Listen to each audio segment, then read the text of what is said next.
Hey, welcome to the fourth edition of this newsletter. This time I'll be talking about product market fit, like what do we do wrong when we think about product market fit. As always, I'll share my story so you can learn from my mistakes, and at the end of the video I'll give you a method I use with my clients so that I shorten their path to product market fit. Let's go.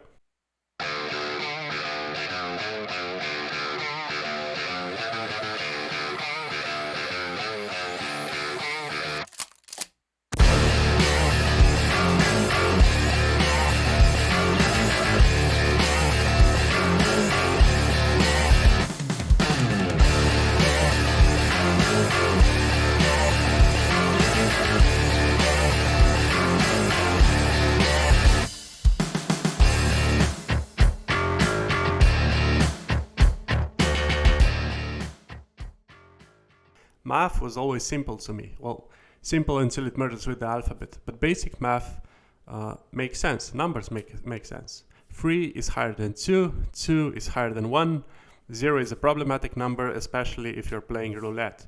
But generally, the whole world agrees. 3 is higher than 2, 2 is more than 1. And you know what's an even bigger number? 42.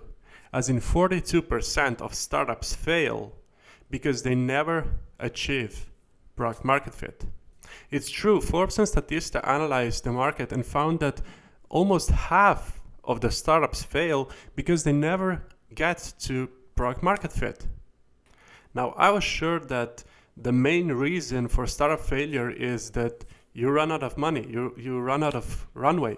But no, by far the main reason for startup failure is that startups never achieve product market fit. That means that there is an almost 50% chance that the market doesn't need your product. And that's something I've seen a lot of founders doing while working with startups. I've seen founders doing the same mistakes repeatedly. So I decided to dedicate this video to some very basic math and the fact that if you ignore that math, your startup will fail. Now let's make one thing clear. Product market fit is the holy grail for startup success for a reason.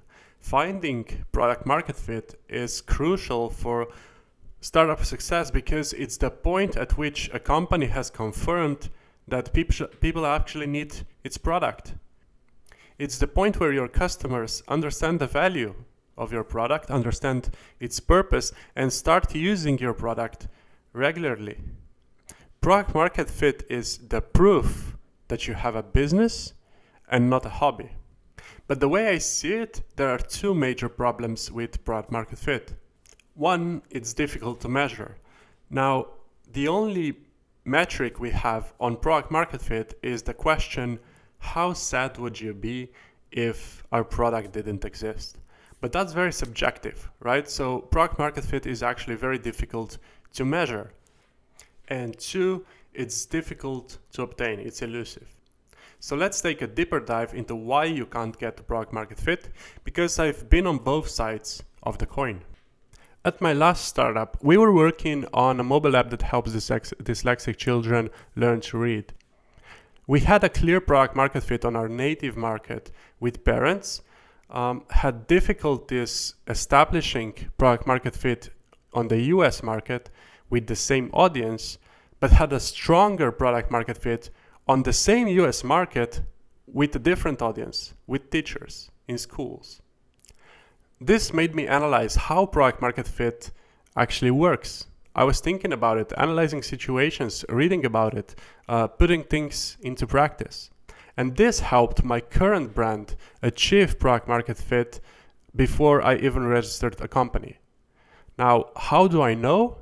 Because the moment I opened the company, I signed 4 high-ticket clients in the space of a month.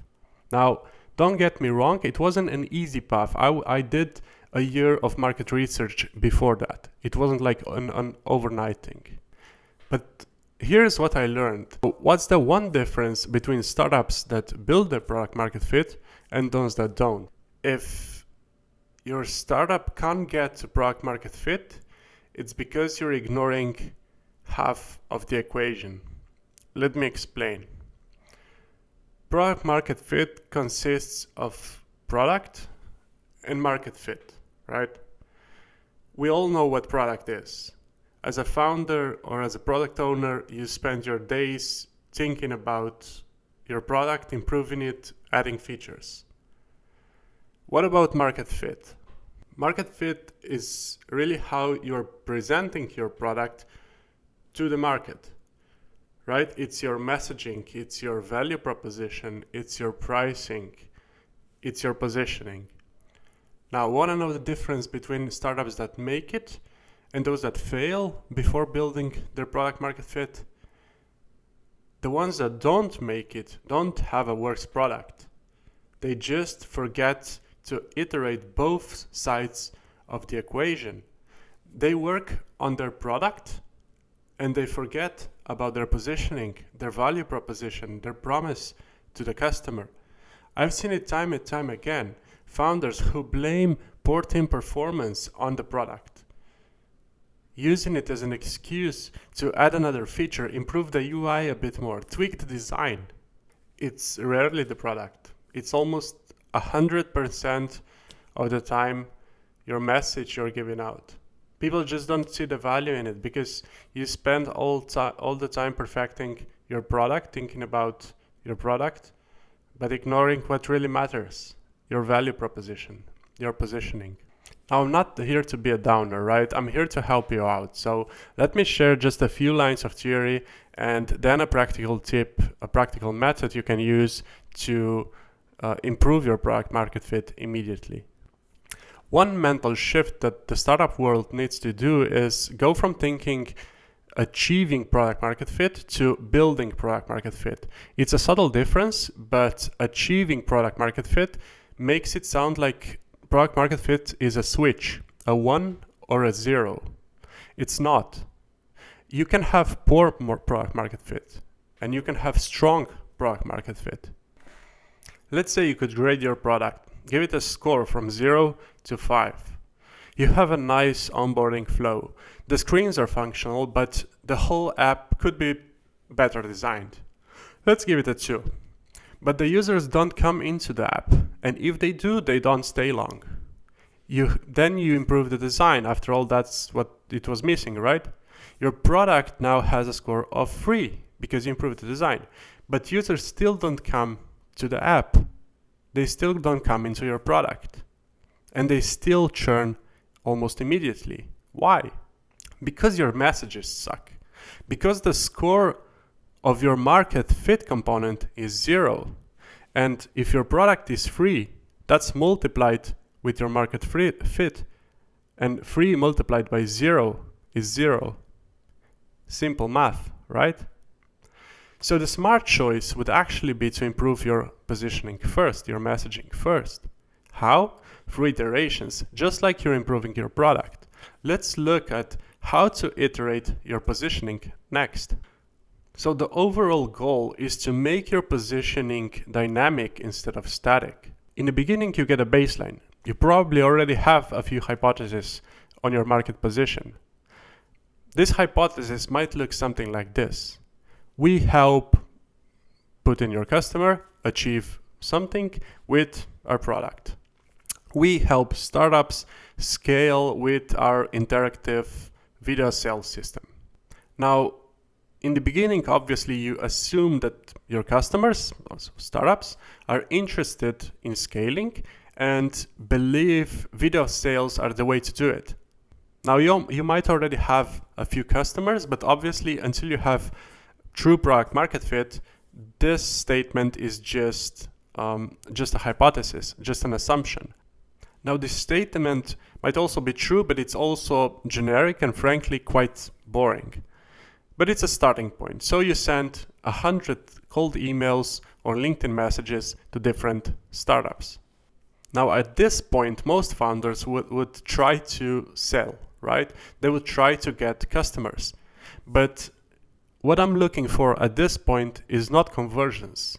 You're looking to learn who opens your emails, who responds, who clicks on the link to the landing page telling them more about your product.